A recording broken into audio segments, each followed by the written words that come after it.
গত রবিবার রাতে বড়গুল গ্রামে দুষ্কৃতীদের দ্বারা আক্রান্ত হয় কদমতলা থানার পুলিশ।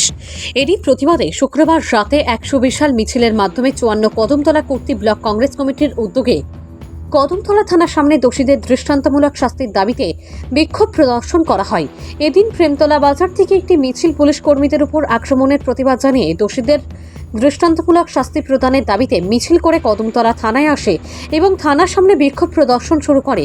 কংগ্রেস দলের এই কর্মসূচিতে উপস্থিত ছিলেন প্রদেশ কংগ্রেস কমিটির সাধারণ সম্পাদক আব্দুল বাছিদ চৌধুরী, প্রদেশ কংগ্রেস কমিটির অন্যতম নেতৃত্ব গিয়াসউদ্দিন চৌধুরী, 54 কদমতলা কর্তৃ ব্লক কংগ্রেস সভাপতি মানিক লাল দাস সহ কংগ্রেস কর্মীরা। তারা পুলিশকে প্রশ্ন করেন, কংগ্রেস দল পঞ্চায়েত নির্বাচনে লড়াই করবে, যদি পুলিশের নিরাপত্তা না থাকে তবে তাদের নিরাপত্তা কে দেবে? তারা পুলিশকে জানান, বিভিন্ন সংবাদ মাধ্যমে এই খবর জানতে পেরে তারা দলের কর্মী সমর্থকদের আশ্বস্ত করতে পারছেন না। এরপরও একজনকে এই ঘটনায় আটক করল পুলিশ। সে কিভাবে এত বড় ঘটনায় আদালত থেকে জামিন পেয়ে যায় তারা জানতে চান। এদিন কংগ্রেস কর্মীরা মিছিল সংগঠিত করে জানান দেন তারা পঞ্চায়েত নির্বাচনের ময়দানে লড়াই করতে প্রস্তুত রয়েছেন। ভানুচন্দ্রের রিপোর্ট, আসাম প্রাইম নেটওয়ার্ক। আগাম পুলিশকে জানিয়ে দেওয়া হয়েছিল আমরা আজকে একটা মিছিল করা হবে।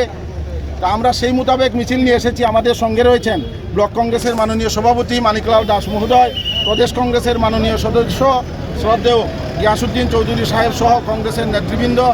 আমাদের মুখ্যত আজকে আমরা পঞ্চায়েত নির্বাচন নিয়ে ময়দানে নেমেছি। পাশাপাশি আমরা থানা ঘেরাও করেছি, রাস্তা অবরোধ করেছি।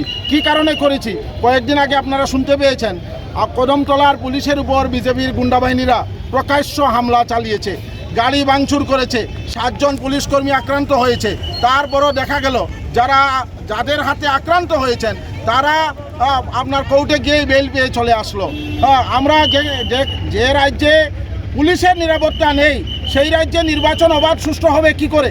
আমরা আজকে পুলিশ প্রশাসনের কাছে দাবি রেখেছি যাতে যারা এই দোষী তাদেরকে দৃষ্টান্তমূলক শাস্তির ব্যবস্থা গ্রহণ করা হোক এবং পঞ্চায়েত নির্বাচন যাতে অবাধ সুষ্ঠুভাবে আমরা করতে পারি। নতুবা আমরা কংগ্রেস লাগাতার আন্দোলনে আমরা যাব, আমরা রাস্তা অবরোধে যাব, আমরা থানা ঘেরাওয়ে যাব, আমরা পিছপা হটবো না। এটা কদমতলার ঐতিহ্যকে আমরা নষ্ট হতে দেব না। বিজেপি বন্ধুরা যদি কদমতলার ঐতিহ্যকে নষ্ট করে নির্বাচন বানচাল করার চেষ্টা করে, আমরা গিয়াসউদ্দিন চৌধুরী, মানিকলাল দাস, আমি আব্দুল বাছিদ চৌধুরী, আমরা আরও যারা কংগ্রেসের নেতৃবৃন্দ আছেন সবাইকে নিয়ে আমরা ময়দানে 1 ইঞ্চি ময়দান ছেড়ে আমরা কথা বলবো না। আমরা রাস্তা অবরোধ করব, আমরা ব্লক ঘেরাও করব, আমরা থানা ঘেরাও করব। আমরা চাই না ঘেরাওতে যাব। আমাদের বিশ্বাস শান্তিপূর্ণ নির্বাচনে প্রশাসন এগিয়ে আসবে, এই আশা এই বিশ্বাস রাখছি। জয় হিন্দ, বন্দে মাতরম, ভারতীয় জাতীয় কংগ্রেস জিন্দাবাদ, 54 কদমতলা কর্তৃ ব্লক কংগ্রেস জিন্দাবাদ।